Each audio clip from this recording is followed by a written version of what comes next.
जीवन में शांति बंचिबाकु तो समस्ते चाहती। शांति बंचिबार दुईटी उपाय अछि। प्रथमटी है सेमानंकु क्षमा कर जहाकु भूली पारिबो नाही। द्वितीयटी है भूली जाओ सेमानंकु जहाकु क्षमा करि पारिबो नाही।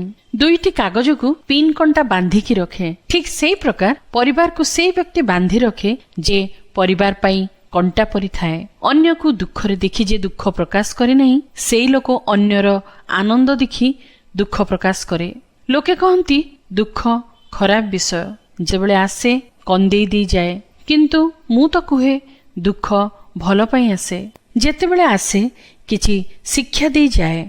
मनुष्य प्रेम करिबा पई उद्दिष्ट ओ टंका व्यवहार करिबा पई उद्दिष्ट, किंतु आजिकाली लोके टंका को प्रेम करुछंती ओ मनुष्य को व्यवहार करुछंती।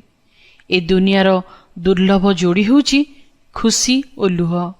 एही दुई जण एकाठी केबे मिसी पारंती नाही, किंतु जेतेबेले खुशी ओ लुह एकाठी मिसंती से समय सबुठारु आनंददायक होइथाए। जदि कि आपणक भूल आपणक मुहरे कहिबार साहस रखे, ताठारु भल बंधु और केही नांती। खुशी रे रुह, कारण व्यस्त हेले कालीर समस्या दूर हब नहीं, किंतु आजिर सुंदर चिंताधारा तुमको आगकु नब।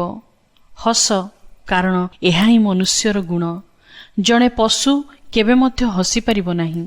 हस, कारण दुनियार समस्ते हसीबा चेहरा को पसंद करती। ईश्वर कहती निराश न हुओ, मु तुम सहित अछि, मु तुम चतुर्दिगरे अछि। निज आखि बंद करी मो आड़को अनाओ, मु तुम भरोसा योग्य ईश्वर अटे। ईश्वर तांको वाक्य बाइबल रे मध्य एई कथा कहती, तुम्भे भय कर नाही, कारण आम्भे तुम्भ संगरे अछु।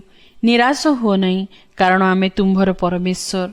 आम्भे तुमको सबल करिबा। हाँ, आम्भे तुम्भर साहाय्य करिबा। हाँ, आम्भे आपणा धर्म स्वरूप दक्षिण हस्तरे तुमको धरी रखिबा।